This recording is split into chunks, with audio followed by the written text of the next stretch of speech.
Merci de cette invitation. J'aimerais véritablement remercier les organisations qui ont mis sur pied cette rencontre, vous remercier d'être présents ce soir.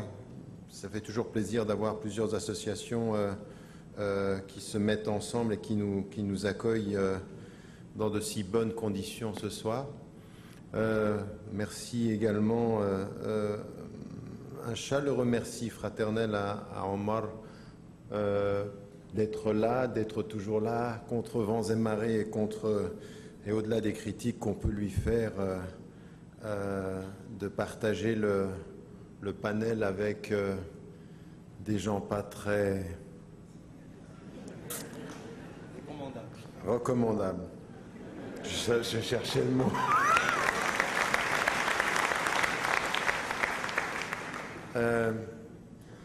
Je vais aller directement au but de la réflexion. Je trouvais très important d'entendre la mise en perspective historique.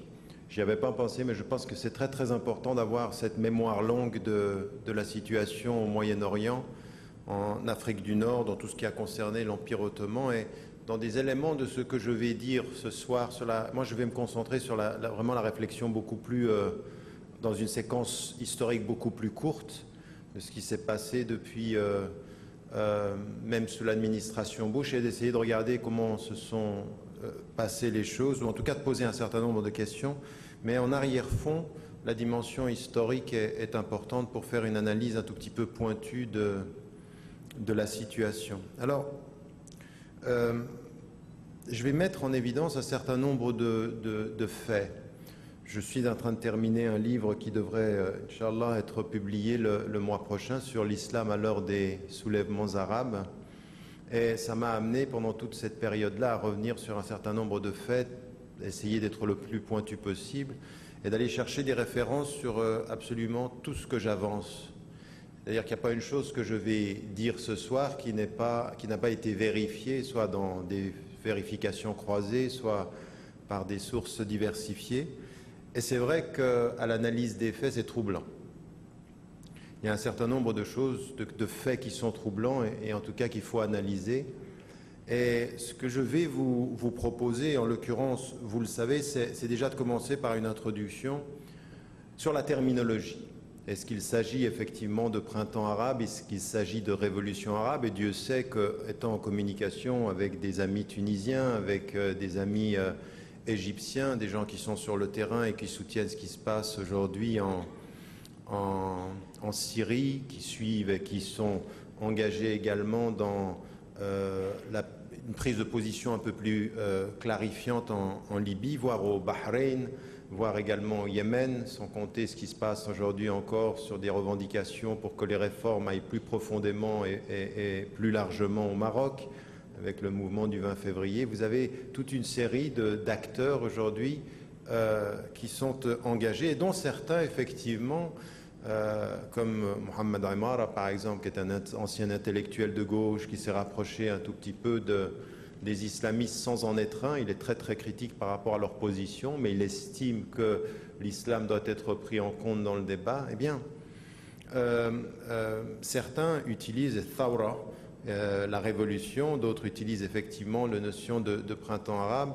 Et pour ce qui me concerne, je n'utilise que le mot soulèvement, ni révolution et ni printemps, pour différentes raisons qui vont apparaître dans mon propos, parce que d'abord je ne suis pas sûr qu'on assiste encore à des révolutions achevées.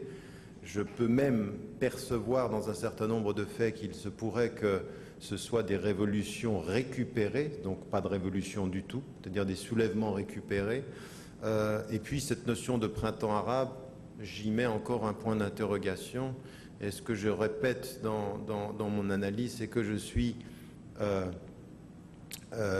prudemment optimiste.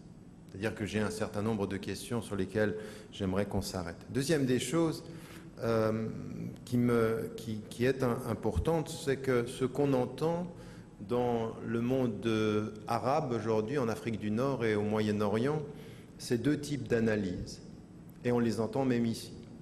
Pour certains, c'est effectivement des mouvements qui, malgré tout ce qui a été mis en évidence, et je crois que ce que met en évidence Omar est très très important sur l'idée que les Américains, mais avant eux les Européens, et jusqu'à encore aujourd'hui, les manipulations derrière la scène, les soutiens aux dictatures, fait que ce ne sont pas des espaces vides d'influence, ce sont des espaces où souvent ce qui s'est produit a été une mainmise de derrière la scène, en particulier et souvent dans le soutien des dictatures, des pires régimes, pour des questions d'intérêt géostratégique et économique. Ça, nous le savons, rien de nouveau sur la planète.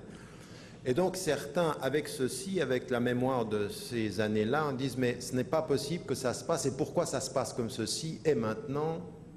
Et donc ils y voient derrière la main des États-Unis, ou en tout cas de l'Occident, qui aurait voulu ce processus de libération. Donc pour certains, ce que j'ai pu entendre, c'est de toute façon tout ça, ce ne sont pas des peuples qui se libèrent, c'est des Américains qui changent de stratégie. Et vous avez d'un autre côté une position qui est une position beaucoup plus optimiste. Non, quelque chose est en train de se passer, qui est irréversible en l'occurrence, comme tu l'as mis en évidence, et même si d'ailleurs qu'on soit d'un côté comme de l'autre, ce qui est en train de se passer fait que nous vivons quelque chose d'irréversible, c'est certain. Maintenant, qu'est-ce qui se passe exactement? Quelles sont les limites? Et qu'est-ce qui est prévisible? Qu'est-ce qui était prévisible et qu'est-ce qui ne le fut pas? C'est-à-dire qu'est-ce qui est venu de mobilisation vraiment populaire? C'est pour ça qu'il faut revenir aux faits et essayer de se poser la question de savoir qu'est-ce que l'on savait avant et quels étaient les indices qui pouvaient être des indicateurs de potentiels mouvements populaires et comment cela s'est passé. Et ça, je vais essayer d'y revenir tout à l'heure. Troisième des choses que tu as mis en évidence, et je crois que c'est vrai, qu'il faut aussi l'ajouter, de façon extrêmement précise quand on en vient à l'analyse des faits, c'est que pendant des années, les mouvements d'opposition qui se sont opposés aux dictatures ou qui se sont opposés à la mainmise étrangère par le colonialisme politique ou par l'impérialisme économique et la mainmise sur les politiques économiques locales, même s'il n'y avait pas de présence politique, c'est-à-dire ce qui a suivi les indépendances, eh bien, ça a été effectivement des mouvements qui s'opposaient à des régimes et qui avaient des affiliations idéologiques claires. Soit ils étaient de gauche, soit ils étaient islamistes, soit ils étaient de positionnement qui mêlaient les deux. On avait des positions idéologiques claires. Et jamais ces mouvements n'ont réussi à déstabiliser les dictatures. Jamais ils n'ont réussi à mettre à mal le système à réprimer, à tuer, à torturer. Tout le monde le savait, tout le monde faisait semblant de ne pas le savoir dans les cabinets ministériels du Canada à l'Europe, aux États-Unis. Nous le savions, ça n'était un secret pour personne. Et donc jamais cela n'a été possible. Et l'une des grandes forces de ces mouvements, c'est la transversalité. C'est-à-dire qu'à un moment donné, c'est le peuple de toutes les couches sociales, de tous les mouvements idéologiques qui tout à coup se réunissent dans la rue et qui portent un mouvement qui va déstabiliser les dictatures. Cet élément-là, c'est sa force. Sa force, c'est qu'il n'y a aucune affiliation idéologique précise. Mais c'est aussi sa faiblesse. C'est-à-dire qu'une fois que le régime est tombé, ce qu'on est en train de voir aujourd'hui en Égypte, ce qu'on est en train de voir aujourd'hui en Tunisie, c'est effectivement de vraies tensions, des polarisations. Il faut aussi vraiment s'arrêter sur ce qui se trame. C'est-à-dire, il y a dans la volonté de polariser idéologiquement un jeu qui est tout à fait malsain et dans lequel tombent certains Tunisiens, et dans lequel tombent certains Égyptiens, et dans lequel tombent même les Arabes eux-mêmes. C'est-à-dire que ce n'est pas du tout manipulé sans qu'on tombe. C'est-à-dire que la force de cette polarisation tient au fait qu'elle joue effectivement sur les positionnements politiques des acteurs eux-mêmes. Et il faut vraiment faire cette analyse-là. J'y reviendrai si j'ai le temps. Et donc, encore une fois, la force et la faiblesse, ou les forces et les faiblesses de ces mouvements, il faut s'y arrêter, essayer de comprendre ce qui se passe. Alors, ce que j'aimerais mettre en évidence, c'est dans une séquence historique plus courte que celle qu'a mis en évidence Omar, essayer de comprendre ce qui se passe et de savoir ce que l'on savait, ou ce qu'on pouvait savoir, mais qu'on n'en a pas su parce qu'on ne l'a pas étudié. Rappelez-vous, en 2003, lorsque la guerre contre l'Irak se déclenche, le président George Bush annonce que, explique et justifie ce qui se passe en Irak par l'idée qu'il va y avoir un grand mouvement de démocratisation des pays arabes au Moyen-Orient. Que l'avenir de ces pays, c'est la démocratie. Il faut faire attention à une chose dans toutes nos analyses, et c'est là où parfois nous sommes naïfs, et ça a été implicite et tellement explicite dans toute ton analyse, c'est que toutes ces positions politiques, elles ne disent rien si nous ne lisons pas en parallèle les intérêts économiques et géostratégiques régionaux. C'est-à-dire qu'il ne faut jamais faire qu'une lecture politique. La lecture politique qui vous parle de démocratie, quand elle vous parle de démocratie après avoir soutenu 30 ans la dictature, c'est qu'elle vous cache quelque chose sur le plan économique, ou qu'elle ne vous dit pas tout. Donc il faut toujours avoir une vue d'ensemble et une triple lecture, politique, géostratégique et économique. Parce que tout est lié de ce point de vue-là, du point de vue de l'approche que nous devons avoir. Et vous avez remarqué que dans beaucoup de couvertures médiatiques et même de propos politiques, c'est comme si tout à coup la dimension économique était une dimension secondaire. Or, la dimension économique, à mon sens aujourd'hui, c'est la seule qui nous permet de comprendre ce qui est en train de se passer. Ce n'est pas nouveau, mais c'est très important de le dire.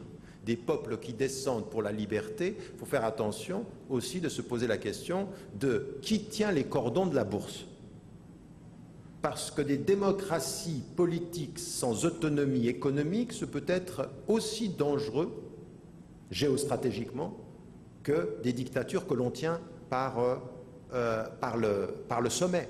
Il faut se rendre compte que c'est très dangereux parce que derrière la façade démocratique, s'il y a un contrôle absolu économique et une géostratégie très spécifique sur le plan régional, eh bien là nous sommes naïfs, nous sommes pris par le sentiment démocratique et manipulés par l'impérialisme économique. Donc il faut avoir une vue d'ensemble et il faut avoir une approche d'ensemble et c'est ce que j'aimerais essayer de faire. Permettez-moi simplement de mettre en évidence quelques faits. En 2003, donc, le président George Bush dit ceci, et on va se rendre compte qu'à partir de 2004, est mise en place par l'administration américaine, financée par des institutions qui sont financées par le State Department américain, des séminaires de formation sur la mobilisation non violente. On le savait en 2000. On savait que Popovich, qui est celui qui va mobiliser les populations contre Milosevic, est quelqu'un qui, dès 2000, est en contact avec quelqu'un qui est un ancien colonel de l'armée américaine et qui fait cette formation. Alors tout ça, c'est noté, vous le verrez dans le livre, c'est tout est, je veux dire, c'est blindé. Oui, je ne suis pas en train de dire, il paraît que. On a les noms et on a les relations. Et donc à partir de 2000, on a effectivement des formations à la mobilisation non violente. C'est en 2004 que ça se passe et quelque chose évolue en 2007. En 2007, donc déjà en 2000, on a cette mobilisation par rapport à l'Europe de l'Est. En 2004, on commence à ouvrir et ceux qui étaient mobilisés en Serbie vont, et Popovich en particulier, va pratiquement créer une institution, Canvas, qui va s'occuper de la formation pour la mobilisation non violente. À travers de quoi? Internet, les réseaux sociaux et donc l'ensemble de la gestion des moyens. Comment fait-on pour mobiliser des peuples, comme ce fut le cas contre Milosevic? En 2007, des jeunes activistes, cyberdissidents, commencent à être formés, et dont certains d'Afrique du Nord, de Tunisie, d'Égypte, beaucoup d'Égypte. Tout le mouvement du 6 avril, toute la tête du 6 avril a participé à des formations. Al Jazeera, en anglais, rapporte dans une émission qui est passée au mois de février, sur une émission de 30 minutes, elle fait une couverture médiatique sur ces jeunes qui disent être effectivement allés dans le Caucase, d'être allés en Serbie, d'avoir rencontré Popovich et d'avoir suivi une formation. Ils disent également être allés dans le Caucase, mais il y a un pays que Al Jazeera, du Qatar, ne cite pas dans la formation, étonnamment, et pourtant les faits sont là, c'est l'Arabie Saoudite, c'est vous voyez, lapsus significatif, c'est les États-Unis. Ils vont à Washington et ils sont formés à la mobilisation non violente. Et la mobilisation non violente, elle a des règles. La non-violence, c'est la discipline et c'est la gestion des symboles. Ce qui est tout à fait étonnant, c'est que vous allez vous rendre compte que dans toutes les mobilisations qui vont suivre, il y a un certain nombre de règles qui